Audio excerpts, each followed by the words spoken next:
Hey guys, welcome back. So I'm going to do another of these lineup videos with United versus West Ham this time. So this is the lineup that I think it should be. It's not the lineup that I think it's going to be. So it's pretty much unchanged. There was only one change from the game against Brentford, because I think we played really well in that game. I mean, the defence needs a little bit of work still. You can see that very clearly. However, I think there were some real positives to take out of that game.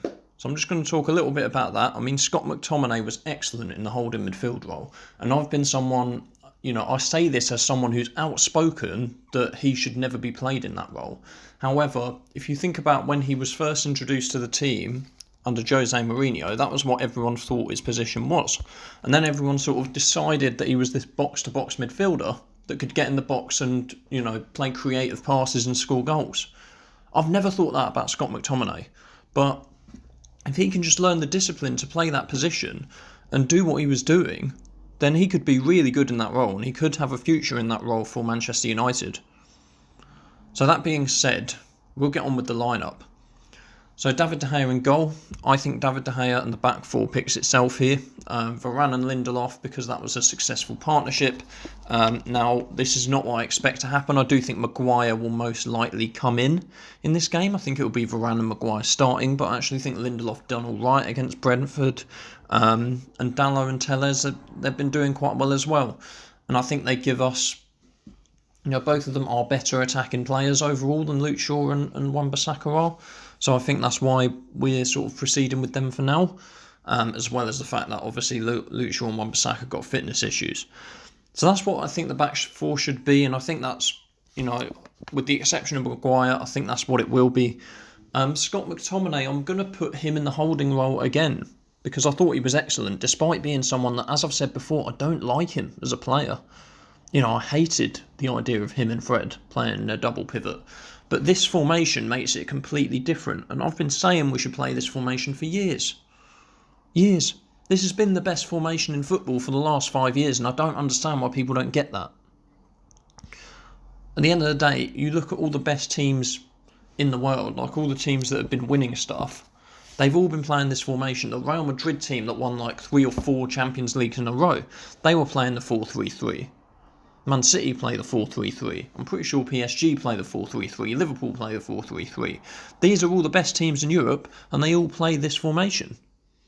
There's not a coincidence.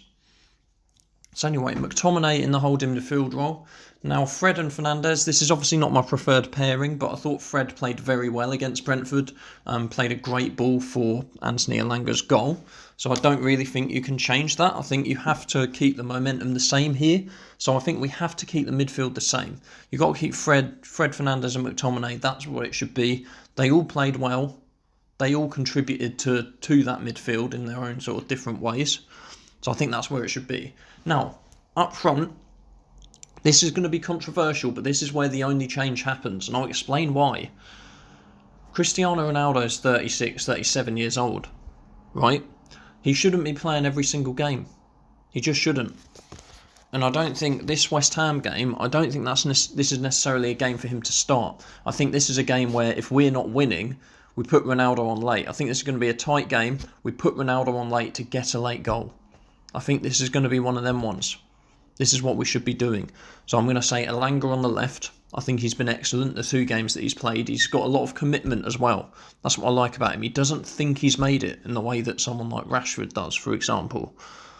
And there's no sort of extra pressure. He's just kind of playing his game. He knows there's no pressure for him to perform because he's come from the academy. There's no pressure on his shoulders like there is with Sancho.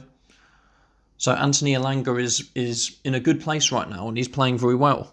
And I think we should continue to sort of try and capitalise on that.